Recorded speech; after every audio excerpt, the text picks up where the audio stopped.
Our next speaker is Mio Kamioka.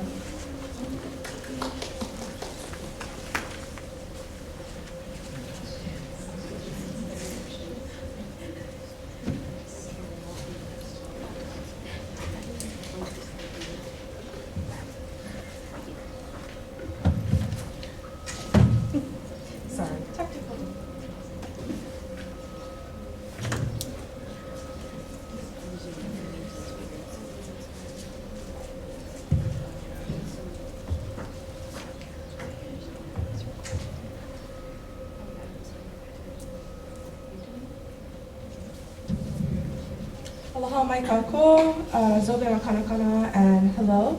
My name is Mio Kamioka. I am currently a graduate student in the TCBES program, and my presentation today is titled Heva'a Hemoku, Hemoku Heva'a, Indigenous Sustainability of Oceania. So first and foremost, I'd like to do a quick land acknowledgement. We are located on unceded traditional Kanaka Maoli, Native Hawaiian ancestral homelands. Since time immemorial, Kanaka Maoli have been and continue to be deeply intertwined in these lands. I acknowledge the ongoing reality that Hawaii remains illegally occupied by the United States of America. So today I'll be going over my internship experience and talking particularly about a conference that we hosted last year in June. So as a requirement by the internship track in the TCBES program, I was partnered in a professional internship with Dr. Angela Fa'anunu, a native Tongan professor here, assistant professor of sustainable tourism at the College of Business and Economics at the University of Hawaii at Hilo.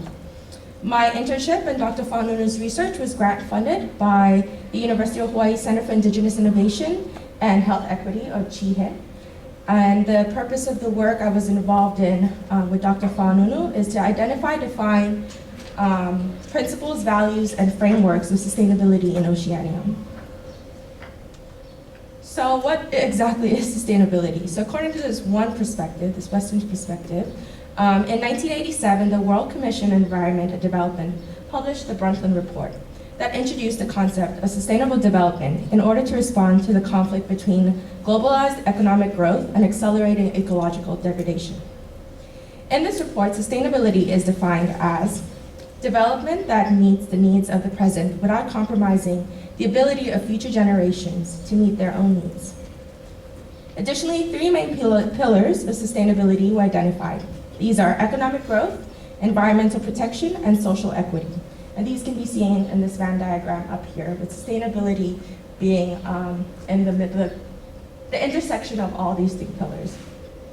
The United Nations has since created the United Nations Sustainable Development Goals, or the UN SDGs, and established itself as a benchmark for sustainable development globally.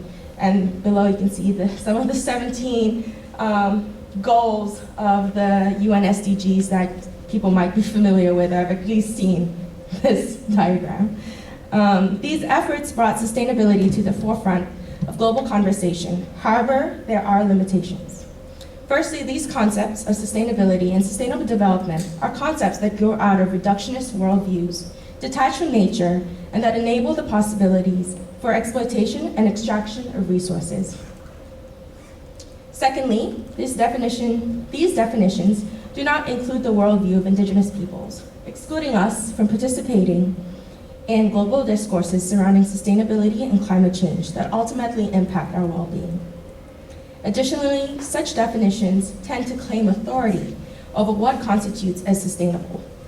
These dominant narratives further harm already threatened Indigenous place-based knowledge by further pushing them to the margins. These narratives isolate us from our Indigenous ways of being and knowing, and they steer us towards a westernized form of existence. Sustainability at its core is nothing new to Indigenous people of the Pacific Islands. The title of my presentation, Heva'a Hemoku, Hemoku Heva'a, is an Olelo Noe'au, or a Hawaiian proverb, directly translating to, the canoe is an island and the island is a canoe. This Hawaiian proverb evokes the idea of living within the confines of resources, whether on an island or a canoe, both of which have limited resources. This proverb serves as a tool to introduce how we can conserve resources, care for one another, understand our individual responsibilities, and seek knowledge to find our way as a community. While this proverb is specific to the Hawaiian Islands and Hawaii, other similar concepts of sustainability that more accurately reflect the epistemologies of Indigenous Oceanic peoples have been cultivated over thousands of years. Indigenous principles like reciprocity and caretaking, which oversee Indigenous relationships to nature, are driven by a sense of intimacy and interconnectedness that draw attention to the importance of giving back to nature, and therefore they challenge the Western idea of sustainability, which maintains the possibility of exploitation. So one way in which, Indigenous island perspectives on sustainability are increasingly understood to be directly relevant to the planetary level, and are sought to address climate change threats while enhancing community well-being and standards of living globally. Despite this immense potential and wealth of knowledge, Indigenous frameworks of sustainability are lacking. One way in which the research I am involved with sought to address this issue was by bringing together kupuna, or elders, scholars, educators, and cultural practitioners from Hawaii and across the Pacific to redefine and promote principles, values, and frameworks of sustainability through talanoa, or talk story sessions, during the 2023 Malama Honua Indigenous Perspectives and Sustainability Conference. So this conference ran 3 days, from July 19 to July 21st, 2023, in the Halealola building of UH-Hilo's Kahakula Ke Leokalani College of Hawaiian Language. The first day of the event was however moved online due to severe weather warnings from Tropical Storm Calvin, who was our very first guest speaker of the conference, aptly highlighting the context of the situation we find ourselves in today, in the context of increasing severe weather events and climatic change. My role as a key member of the planning committee for the 2023 Malama Honua Indigenous Sustainability Conference, I undertook a variety of responsibilities to ensure the smooth running of the event, and these roles included event planning, logistics, volunteer coordination, amongst others. So themes covered during the conference included the traditional art of voyaging, agriculture, Hawaiian language, and Indigenous education. We had over 28 participants from across the Pacific and Pai'aina, or Hawaii Islands, and with around 60 to 80 people in attendance during each session. Notable participants included Pole Navigator, or Master Navigator Nainoa Thompson from the Polynesian Voyaging Society. He couldn't be there in person because he was voyaging at the time, but he did send in a video for us. We had Dr. Kanai Helu-Thaman, a Tongan scholar, poet, and former professor at the University of South Fiji. And we had Dr. Larry Kimura, who is often referred to as the grandfather of the Hawaiian language revitalization movement. Oh, my bad. By having talk story sessions with Talanoa, we were able to practice a deeply rooted Indigenous research methodology.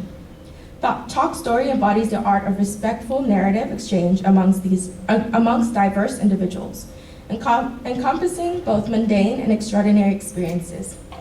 Through talk story, participants form meaningful relationships, acquire knowledge, and engage in co-creation. This stands in contrast to Western-centric ideas or Western-centric data collection methods, which often overlook holistic representation, context, and social norms by focusing on the extraordinary, and thereby potentially disempowering and exploiting participants. So in addition to our talk story sessions, we have other elements of Pacific Island culture that also contribute to our understanding and practice of sustainability. So we had a kava circle, or ava as the Hawaiians call it, which allowed for more deeper connections between breaks during the conference and more talk story. We had tapa making with Hawaiian tapa makers such as Auntie Rowan Hufford and Tongan Natu practitioners, Surueti Fiema Barrows and Tui Emma Gillis, who joined us from Aotearoa, New Zealand. Participants and guests had the opportunity to make tapa and design tapa. And in a true Pacific Island fashion, the tapa was then presented by Sulueti and Tui to Dr. Angela Fa'anunu, symbolizing their gratitude for bringing us all together and creating something beautiful. We also had Pacific Island dances, so that's me up front right there. And I had the honor of performing the Fijian meke with Dr. Teresa Benedilu, her daughter Rita, and my friend Makanoi. We had other dances from Tonga and Hawaii as well. We had various huaka'i, or field trips, including trips to the OK Farms, Onamea Farm Hub, Kilauea volcano, which was led by Auntie Kekui Keali'i Kanakaole. We also had live music and performance. And then, of course, you can't have a Pacific gathering without food. So we had food, but we don't have photos because we were too hungry. So you just know the food was all over. So the conference was a huge success, bringing together many people from across Hawaii and the Pacific. Participants and audience vocally expressed how they were moved by the conference, with many expressing they felt like it was a safe space, and they truly saw how it was a conference by us Pacific Islanders for us Pacific Islanders. We didn't just have a seat at the table was ours. Many tears were shared during this conference, my own included. So many people have come up to Dr. Faununu asking if this conference will be hosted again. However, due to administrative issues and the lack of institutional support from the university, we see that being unlikely in the near future. This is truly unfortunate as UH Hilo has the potential to uplift Indigenous Pacific voices, yet time and time again fails to do so in a way that truly matters. So post-conference, I was tasked with data management and transcription of the conference recordings, and I manually transcribed 3 days worth of conference material. So for future work, all this transcription will be then analyzed using thematic analysis to form patterns of meaning and themes, and will be analyzed and interpreted by Dr. Faununu, Dr. Teresi Vunidilo, and Dr. Noah Lincoln, who will then co-author a peer-reviewed paper to publish in a leading sustainability journal. So if you're interested in watching any of our keynote speeches or learning more about what we're doing through the CHIHE grant-funded research, please feel free to scan this QR code, which will take you to our website. So in conclusion, the themes present through our conference show that Indigenous pillars of sustainability go beyond the intersection of separate pillars of environment, social inclusion, and economics, as set forth by the Brundtland Report and the UN Sustainable Development Goals, as I showed earlier on. Indigenous people understand that we're not separate from nature, but rather part of it. Indigenous pillars of sustainability within Oceania are vast and interconnected, just as our islands are. They include family, or ohana, honoring our ancestors, our languages, our arts and crafts, our songs, our chants, our dances. They involve decolonization and re-indigenization. They're based on our values of reciprocity and respect. These are parts of what sustainability means to us. These are the basis of developing a framework based on our values that is meaningful and attainable for us Pacific Islanders. And this is one way in which we can truly sustain our communities and our ecosystems in our changing environment. I would like to end this presentation with an excerpt from a poem by Dr. Kanaihali Thingman, one of our keynote speakers, as I had mentioned earlier. Her words articulate a reality that is based on Indigenous thought, that claims knowledge existing and arising from the beyond human realm. This poem ultimately claims multiple ways of knowing and thinking, and it ultimately critiques Western philosophy. You say that you think, therefore you are, but thinking belongs in the depths of the earth. We simply borrow what we need to know. I'd like to thank my mentor, Dr. Angela Faununu, my advisors, Jim Mellon from the UH Hilo International Student Services, and my TCBES advisor, Lisa Canale.